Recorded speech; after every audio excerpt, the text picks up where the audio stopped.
How's it? In this video I'm going to show you how you can allow any user in a project to manage permissions in Azure DevOps. So not only project administrators, which is how the product is configured by default.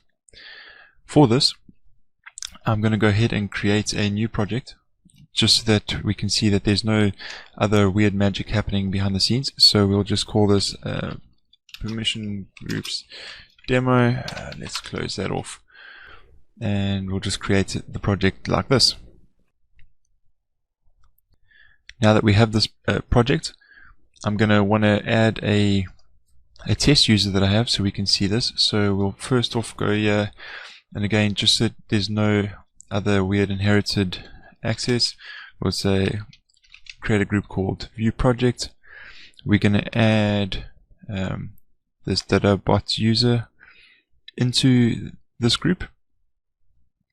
And then what we're going to do is just the permissions for this group, we're going to just allow it to view project level information. Then for the purposes of our demo, we're going to use a new group and just call it the group. And for the time being, we won't add anybody to that group and we won't give it any other permissions. So I head over here to my demo user group, or my demo user. I'll just give that a little refresh. You can see there's the permission groups demo that showed up. And if I go through to permissions, currently I'm not able to edit anything in the group. So you can see these permissions aren't allowed to be edited. And over here I can't add any users to this group. Okay, so if I head over then to Postman, so we use Postman for our demo today. I'll just go ahead and import the collection and the environment, and then we can take a look at what those look like. So hit import. If we look at the collection, there's a couple of methods here around listing the projects, listing groups, setting permissions that we'll dive through soon. And then under environments, we've got the permission groups demo, which if we look at that currently just has the org name and pat token. So we'll hit edit because we're going to have to set those. If we go back to our demo, the org name is Dada, so we'll go and put Dada in quickly, and then we're going to need to generate a pat token. So I'm going to go ahead here quickly and just generate a pat token that has full access to this project.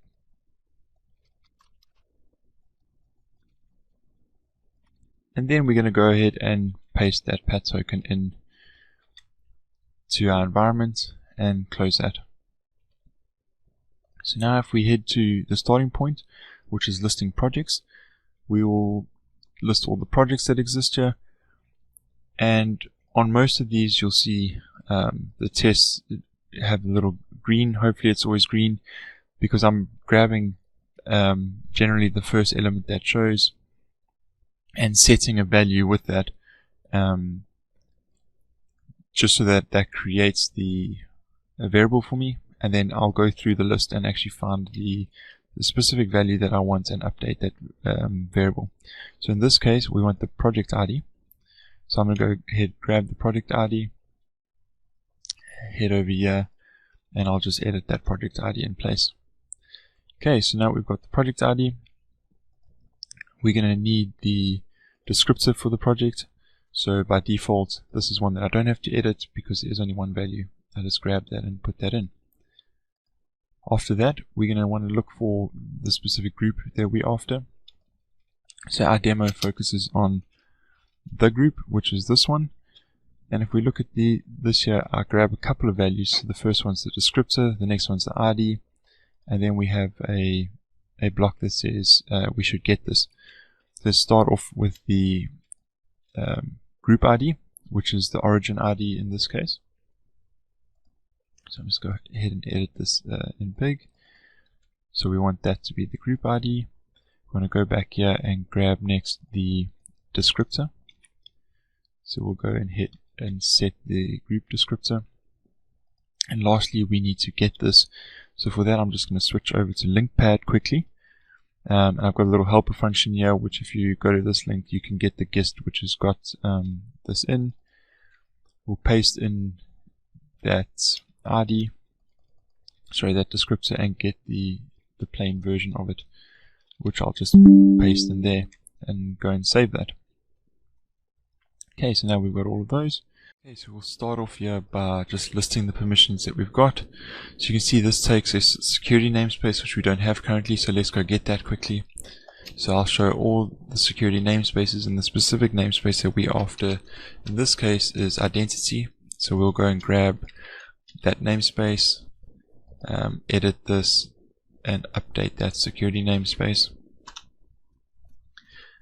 The next thing that it uses is the project ID, which we have from earlier, the group ID, which we recently just populated, and in this case we're saying we can include the extended information, and we don't want to recurse the permissions or look recursively for permissions. So this is what the permissions look like by default, with all the various groups that have basically admin access over this group. And so what we want to do to start off with is go set permissions for our individual user. So what this looks like, it takes again the project ID and the group ID. We're going to say that we do want to merge permissions, and we'll allow any inheritance to follow through to this. You can see in this case we want to use a claims identity, and we need to go now and get what this claims identity variable is. So to do that, I'm going to go ahead to the search identities, and I'm just going to search for that dada user. Just undo that. Okay, so for this dada user, we're going to need to grab the subject descriptor, which gets again populated automatically for us into a variable, and from this we're going to go and look up that user. And what's important for us in this instance is the origin ID, because that's the ID of this user. If you look back at these examples, you can see for Microsoft accounts, the claims identity is the origin ID at live.com. If you were connected to Azure Active Directory, your claims identity would be the domain of that user, or the identity of that domain for the user, and then their email address, their principal name would make up the claims identity.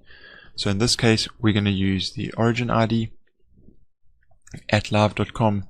So you can see that gets set for us. And now that we have that set properly, we can go and apply permissions. So again, at this point, if I go and refresh, this test user doesn't have any permissions, so can't add or do anything yet.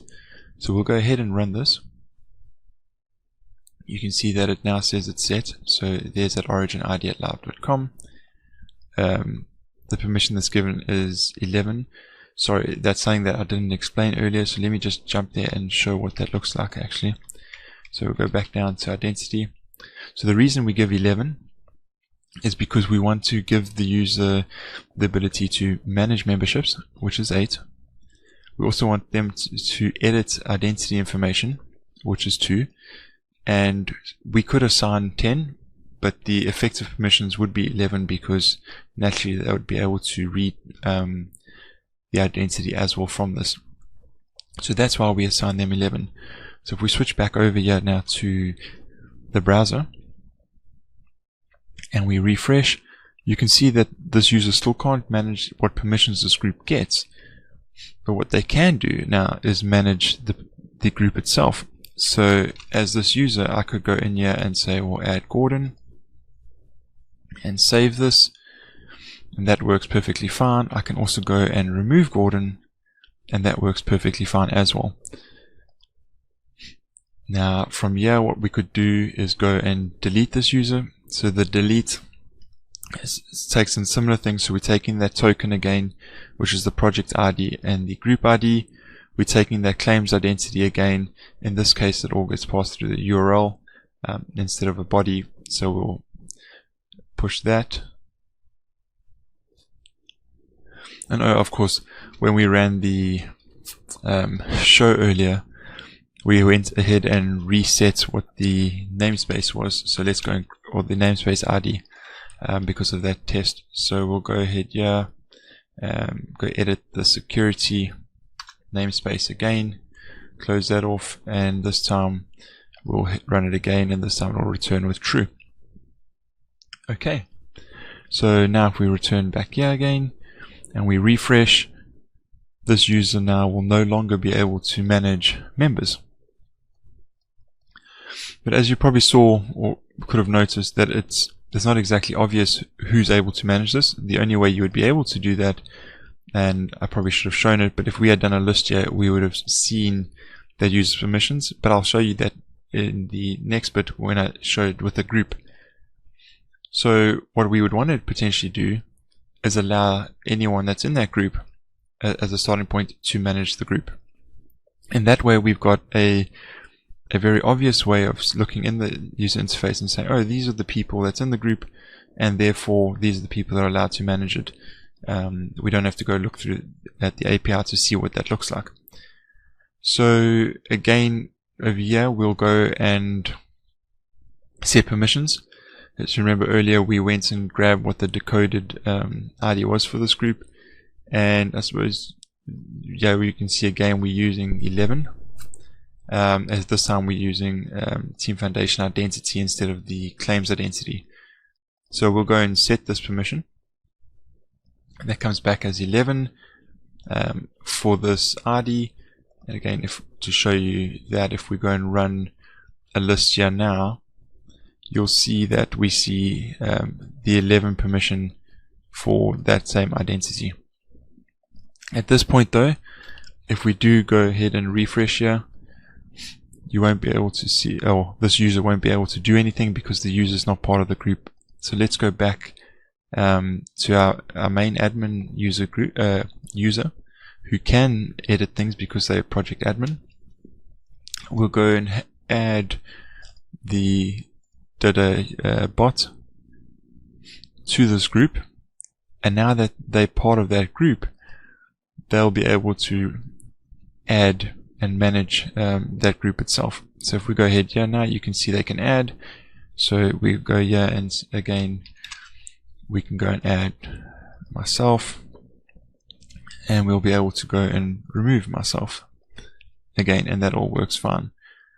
Along with this, because the only downside of this, for this user, if they were to go ahead and remove themselves, they've now removed themselves. It looks like they can still add, although if they go and refresh the page again, you can see that that permission is then gone and they can't add again. Okay, so to show it from this side, we'll just refresh here again to show that when you do remove the person, their access, also when you remove the group's permission to manage, the access is gone. So if we go here and add, so there you can see that the user's there again, and they can add. If we go back here and say delete, again we're going to delete the Team Foundation identity for that group descriptor. We'll go ahead and run that. See, it returns with true. So if we go back here again and run, or sorry, refresh, and we look at members, you can see although this user is in the group, the permission now to add is removed. So you can see how you could use this in other ways. So for example, you could go ahead and say that, well, this group, you don't want to allow people in this group to manage it. So sorry, I wouldn't need to be from there. What I would want to do though is, change to this user. So what you could do is create a management group. So create a group that says manage, and you'd potentially have a convention that says, well, if someone's part of a group dash manage, then they are able to manage the group with a similar name, and you sort of roll those two out together.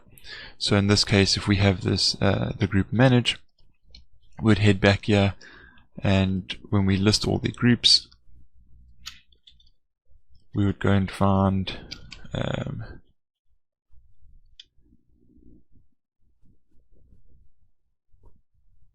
oh sorry, this is listing the group permission. So we have to go back to where we want to list the groups. So list here, find the group manage, and then we'd repeat the same process. So we'd grab this ID,